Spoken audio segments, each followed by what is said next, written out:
यहीं पर दारजी का गुस्सा फूटता है साहिबा के लिए और वो कहते हैं कि मैंने बहुत बड़ी गलती कर दी, ना जाने मैंने तुझ में ऐसा क्या देख लिया जो अंगद के लिए पसंद करके ले आया, बट मुझे नहीं पता था कि तेरे इस मासूम भोले चेहरे के पीछे इतना शातिर दिमाग छुपा है।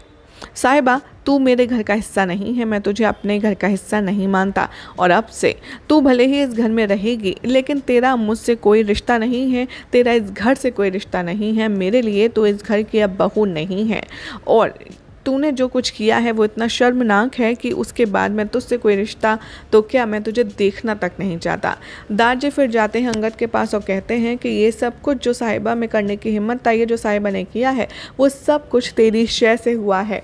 मैंने तुझे मना किया था कि इसकी हाँ में हाँ मिला करके इसको शय मत दे, लेकिन तेरी ही शय की वजह से आज देख इसने क्या किया है।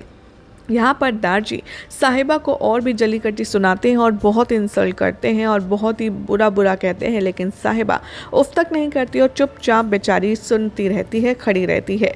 जैसे ही यहाँ पर अपना फैसला सुनाकर के दारजी अपने कमरे में जा ही रहे होते हैं कि अब से साहिबा से हमारा कोई रिश्ता नहीं है, साहिबा हमारे लिए मर चुकी है और हमारी घर की बहू ये कभी बनने लायक ही नहीं थी।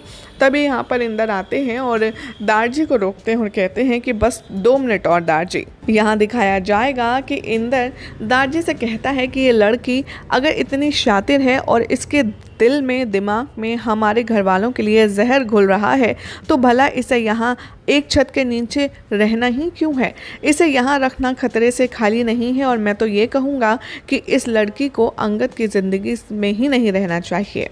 यहाँ पर दारजी कहते हैं तू कहना क्या चाहता है। तभी अंगद के सामने से निकलते हुए इंदर आते हैं और कहते हैं कि ये लीजिए, मेरी तैयारी तो बहुत पहले से थी लेकिन अब सोच रहा हूँ कि आपने जब फैसला सुना ही दिया है और फैसला हो ही गया है तो क्यों ना अब मैं इस किस्से को ही ख़त्म कर दूँ।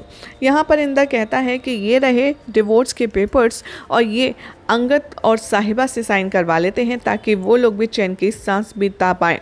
यहाँ पर इंदर कहता है अंगद से कि अब तुझे भी इस रिश्ते में घुटकर रहने की कोई ज़रूरत नहीं है, तू बहुत टाइम से इस मजबूरी के इस घुटन के रिश्ते में रह लिया, अब और नहीं। ये ले बेटा, ये रहे डिवोर्स पेपर, इन पर साइन कर और आज़ाद हो जा इस मजबूरी के रिश्ते से।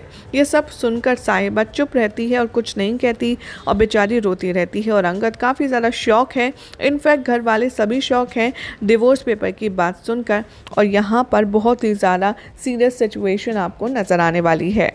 यही सब दिखाया जाएगा आज रात के एपिसोड में, जिसमें जसलीन बहुत खुश होती है और बाकी घर वाले काफ़ी ज़्यादा शौक में हैं कि आखिर ये फैसला इतना बड़ा कैसे ले लिया। अब ऐसे में देखना होगा काफ़ी ज़्यादा इंटरेस्टिंग कि क्या वाकई में साहिबा को तलाक देने के लिए मान जाएगा आपका प्यारा अंगद और साहिबा के जस्टिस के लिए आखिर कौन आवाज़ उठाएगा, कौन देगा बेचारी मासूम साहिबा का साथ, ये देखना होगा काफ़ी खास। फिलहाल तो ऐसे मज़ेदार अपडेट्स के लिए चैनल को सब्सक्राइब कीजिए, वीडियो को लाइक शेयर करना ना भूलें।